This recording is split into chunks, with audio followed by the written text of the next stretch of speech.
मराठी माणूस हा सुरक्षित जीवनाचा पर्याय नेहमी निवडत असतो. तो जास्त रिस्क घेत नाही आणि उद्योगधंदा म्हणजे धोका हे बाळकडू त्याला घरातूनच लहानपणापासूनच दिलं गेल्यामुळं तो उद्योगाकडं वळण्याचा प्रयत्नही करत नाही. पण असं नाही की मराठी माणूस उद्योग करू शकत नाही. मराठी माणूस खूप चांगल्या प्रकारे उद्योग करू शकतो. जर त्याला योग्य मार्गदर्शन मिळाले तर खूप चांगल्या प्रकारे उद्योग तो निर्माण करू शकतो. मराठी माणूस उद्योग करू शकत नाही. मराठी माणूस योग्य ठिकाणी रिस्क घेऊन गुंतवणूक करू शकत नाही. पण याच्या मागे काही कारण आहे. मराठी माणूसचा पहिला व्यवसाय हा शेती होता. त्यानंतर हळूहळू तो नोकरीकडे वळायला लागला. शहरीकरण वाढले आणि मराठी माणूस हा सुरक्षित जीवनाचा पर्याय नेहमी निवडत असतो. तो जास्त रिस्क घेत नाही आणि उद्योगधंदा म्हणजे धोका हे बाळकडू त्याला घरातूनच लहानपणापासूनच दिलं गेल्यामुळं तो उद्योगाकडं वळण्याचा प्रयत्नही करत नाही. पण असं नाही की मराठी माणूस उद्योग करू शकत नाही. मराठी माणूस खूप चांगल्या प्रकारे उद्योग करू शकतो. जर त्याला योग्य मार्गदर्शन मिळाले तर खूप चांगल्या प्रकारे उद्योग तो निर्माण करू शकतो आणि कमी धोका पत्करूनही खूप चांगल्या प्रकारे उद्योग निर्माण होऊ शकतात आणि मराठी माणसाने खूप चांगले उद्योजक निर्माण केलेले आहेत. खूप चांगला मराठी माणूस उद्योगामध्ये पुढे आलेला आहे. हनुमान गायकवाड सारखे असेल, धनंजय दातार सारखे असेल, आपले बाबा कल्याणी सारखे जे व्यक्ती ते मराठी मातीने घडवले मोठे उद्योजक हे मराठी माणसाने फक्त उद्योगासाठी तुमची मनस्थिती तुमची माइंड सेट पाहिजे की जर मी नोकरी केली तर मी फक्त जगू शकतो पण माझे स्वप्न मी पूर्ण करू शकत नाही. तर हे स्वप्न पूर्ण करायचं असेल तर तुम्ही उद्योगात यायलाच पाहिजे आणि उद्योगात येण्याबरोबर जे आपली पारंपरिक गुंतवणूक आहे सोनं असेल, घर असेल किंवा जमीन ह्याच्या पुढं जाऊन मराठी माणूस गुंतवणुकीचा विचारही करत नाही. पण जर तुम्ही ह्याच्या पुढं जाऊन जर अभ्यासपूर्वक विचार केला तर अनेक असे गुंतवणुकीचे पर्याय आपल्यासमोर आहेत की ते खूप चांगला परतावा तुम्हाला देऊ शकतो आणि त्याच्यामुळं तुमच्या आयुष्यामध्ये खरंच बदल घडेल आणि खूप चांगले प्रकारे तुमचं आयुष्य पुढं जाईल आणि ह्यासाठी तुम्हाला त्याची माहिती देण्यासाठीच आपण हे संपत्ती सूत्र चॅनलच्या माध्यमातून आपल्या समोर आलेलो आहोत. मी वयाच्या 10 वर्षाचा असतानाच घरची परिस्थिती बिकट असल्यामुळं मला काम करावं लागलं, घराच्या बाहेर पडावं लागलं. पण त्याचा मला आयुष्यात खूप मोठा फायदा झाला. जेवढ्या कमी वयात तुम्ही घराच्या बाहेर पडाल, तर तुम्हाला जगामध्ये जे चाललेल्या घडामोडीचा अभ्यास होतो.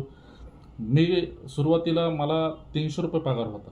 तर त्या पगारातून मी मागील 12-13 वर्ष काम करत गेलो. पण पगार हा 25,000, 30,000, 40,000 या प्रमाणातच.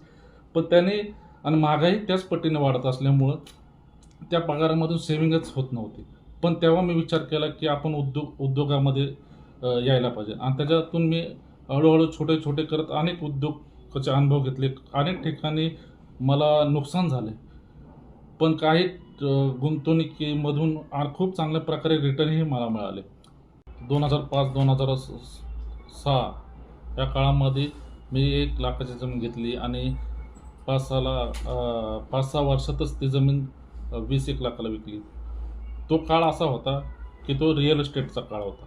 त्यावेळेस सोनं 8,000-10,000 तोळे होतं आणि आज ते सोनं 1.25 लाखाच्या घरात गेलेलं आहे.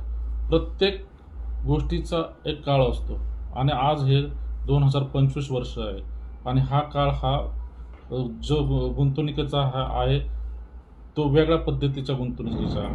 आताचा हा काळ इक्विटी असेल, शेअर मार्केट असेल, SIP असेल, इन्शुरन्स असेल, या ठिकाणी गुंतवणूक करण्याचा हा काळ आहे. जर आपण अभ्यासपूर्वक गुंतवणूक केली तर नक्कीच आपण ह्या क्षेत्रातही खूप मोठी भरारी घेऊ शकतो आणि जर आपल्याला ह्या काळामध्ये आपलं बस्तान बसवायचं असेल तर नोकरीपेक्षा उद्योगामध्ये येणं खूप गरजेचं आहे.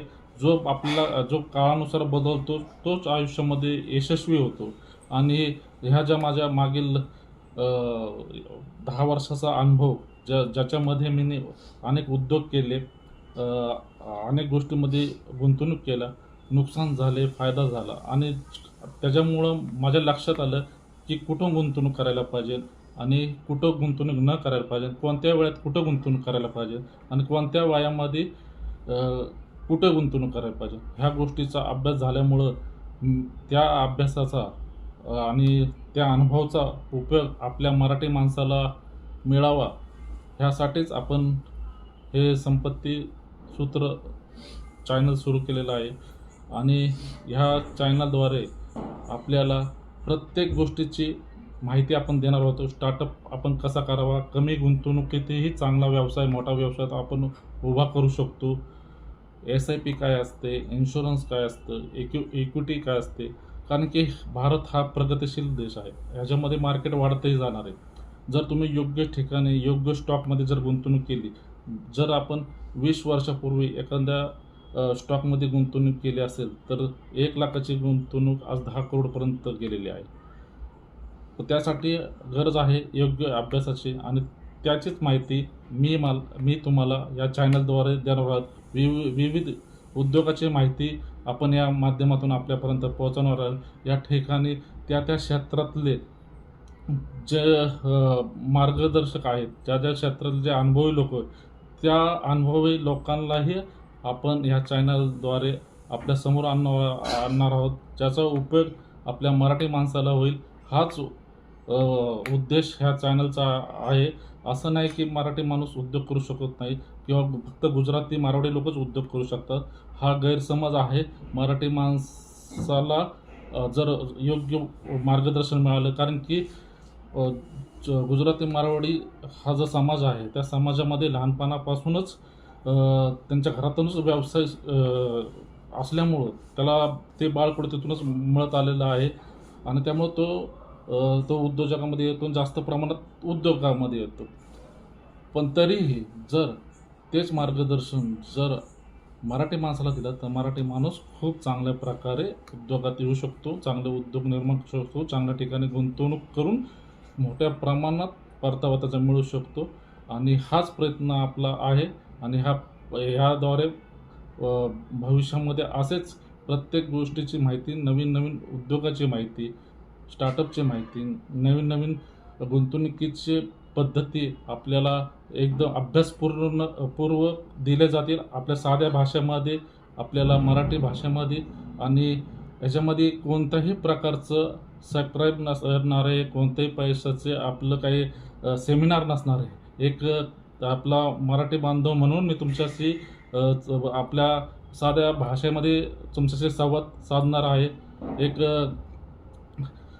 माझी एक भावना आहे की जर माझ्याकडे काही देण्यासारखं असेल तर मी ते लोकांपर्यंत पोहोचावं आणि त्याचा जर लोकांना चांगला उपयोग होत असेल, त्याचं आयुष्य जर बदलणार असेल तर तेच माझी जी गुंतवणूक आहे त्याचा माझा मोबदला असेल. एवढंच या ठिकाणी बोलतो. जय महाराष्ट्र.